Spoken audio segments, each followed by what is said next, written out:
Okay, this video is called Peter Gotzsche, Academic Hero. Now, Peter Christian Gotzsche, MD, he is a researcher and physician. He is from Denmark.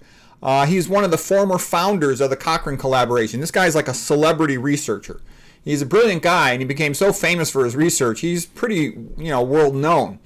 And here's some of the things that I think are kind of interesting, perhaps a little funny. In sports, if somebody's a great athlete, everybody likes them. The fans like them, the coaches, everybody says, that's a great athlete, they like them. And, I was a wrestler in college, and whenever a good wrestler would come along, somebody with a new technique, all of us, wrestlers that were real motivated, we'd talk about that guy, we'd say, look what he's doing, how does he do that? We try to figure out his technique, try to learn it ourselves. Everybody liked a new idea. It was super popular. The fans would cheer. It was good. It's not like that in academics and medicine. When a really smart doctor or scientist comes along and figures out something new, if it goes against profit, it gets squelched. And the better the doctor or scientist, the more likely they are to make an original discovery. And that means the more likely they are to piss off the big money, okay? And then the big money tries to get them fired. Like I said, I had a friend of a friend who did research on high fructose corn syrup back in the 1990s, where he found, the purification process include something to do with pushing it through a mercury vat, whereby it got mercury contamination in it. He published that. He's fired. And you can see this has happened to lots of people. They publish something that goes against a popular, herbicide. Okay, the guy who published stuff against the non-organic herbicides, he got fired. All right, this is a common thing. That's why I always laugh when somebody says, oh, well, the church was intolerant, and, it's nothing. Nowadays, doctors and scientists are so scared to talk about stuff because they know if it goes against the big money, they'll get fired, they'll never get funded again, etc. And so I call that the academic paradox. The smarter and better a doctor, the more likely they are to piss off the money power structure and get fired. That's not good. That's not a meritocracy. Sports is much more meritocratic than is academics or science or medicine. And there's also something called the inappropriately excluded from science and medicine. And what that means is you'll find that there's a lot of IQs clustered around, let's say, 120, 125 in medicine, but you don't really see that many over 140. And it's sort of like the process rewards a hardworking conformist, sort of a maverick type individual. It's harder for them to make it through medicine. Even though they've got the smarts to get through, it's harder for them. And I'll just say one thing about, Hispanics. I'm half Hispanic. My mother's from Puerto Rico. The Hispanic societies, they will never invite me. I'm like, what the hell is this? I was a member of the Hispanic Society when I was a medical student. La Rama, okay? And they'll invite people back, that barely graduated, or academic probation and stuff. But I know the guys who run it. They're like scared to have me back because somebody who speaks out of convention, my ways of approaching studying, the students will do better. They won't get their funding the next year if the students do too well. It's weird, but it's true. I've had the same experience where I offered a bunch of principals, including high school principals who I knew. I'd give them a lecture on academics and study skills. They're like, oh, no. If you say something that's really good and the crowd likes it, people are like, well, why didn't you teach us? If you have a bad lecture, someone's offended by it, they say, well, why'd you bring this person here? They have nothing to win by helping the high school kids. They have nothing to win a college by helping the students. And the same thing in a medical school. Everyone says, oh, we want to help Hispanics, minorities, diversity. Well, bullshit. I'm like probably the smartest Hispanic doctor in the whole United States. I never, ever get invited by any Hispanic society. There's a weird thing with Hispanic culture, too, whereby a person who's got a Hispanic-sounding last name gets preference. That's kind of weird, but it's very true in Hispanic circles. It's like if you don't have the right pronunciation type last name, you don't get it, okay? So my mother's maiden name doesn't matter. It has to be your last name in America. So that, I think, is a detriment to students, etc.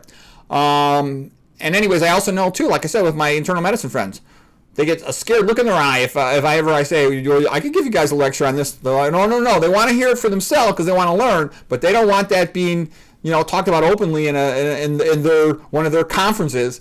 It makes them scared. I see it in their eyes. It's obvious.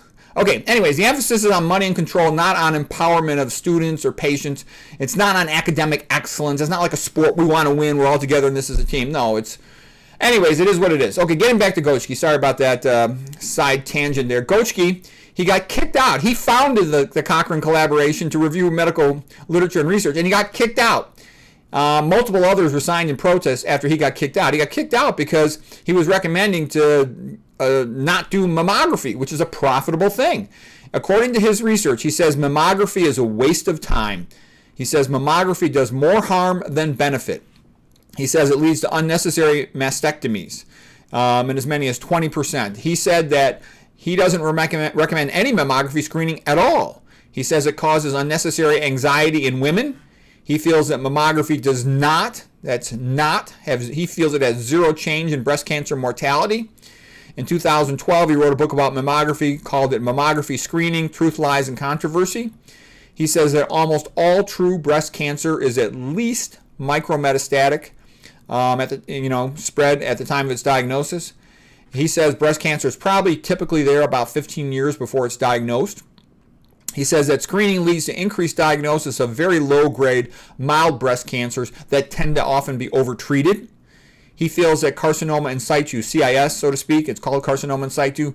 He feels it's not necessarily always carcinoma, and he feels that some of these will spontaneously go away on their own, and therefore they often get overtreated. So that's his opinion on mammography. Very unwelcome, but that's what he says, and the guy's like a brilliant researcher, genius researcher. Okay, here's what he said about thyroid cancer. He said thyroid cancer screening is a waste of time. He says if you look carefully enough, like at an autopsy, and you go through a person's thyroid, he says almost everybody has some thyroid cancer, and he says close to 0% of these people will die from it. So in his opinion, thyroid cancer screening is a waste of time. He then says that prostate cancer screening is a waste of time. Okay, he says many men are overtreated with significant complications, like they become impotent and incontinent of urine and in pain. And so he thinks that prostate cancer screening is bogus. Like I said, we've talked about that in other lectures, prostate cancer, the Ornish study, and how a vegetarian diet dramatically lowers risk. All right, then he also did his research on, so you can see why this guy's unpopular, because he keeps coming up with conclusions that are unprofitable for big business. Okay, the next thing is non-psychiatry. He says child psychiatry medications are much, much more harmful than helpful. He feels that they're just a terrible thing. I would agree with that. I studied child psychiatry, neuropsychopharmacology. It's bad. Those kids are worse off with these chronic psych meds. They end up on multiple meds. It's surprisingly bad. And the fact that it's promoted at the Ivy League, some Ivy League institutions, I think is an absolute disgrace. And it's a perfect example of, people say, oh, we're more civilized than people were hundreds of years ago. Yeah, right. Poisoning children for money, okay? It's a disgrace. All right. Adult psychiatry medications are more harmful than helpful. He feels that the SSRIs are quite overrated. He wrote a book in 2015 called Deadly Psychiatry and Organized Denial. So anyways, this guy's got plenty of videos on YouTube if you want to see what he has to say. He's a brilliant guy. Like I said, how many guys are researchers and become celebrities as a researcher? You almost never hear that. Why? Because the typical researcher is going to be a conformist wimp, and they're just going to do what they're told to do. This guy who comes up with unique observations and research findings and can support all his conclusions quite effectively, he got fired from his own company that he founded. So that pretty much tells you how those types of discoveries are treated. Anyways, Peter Gotzsche, academic hero.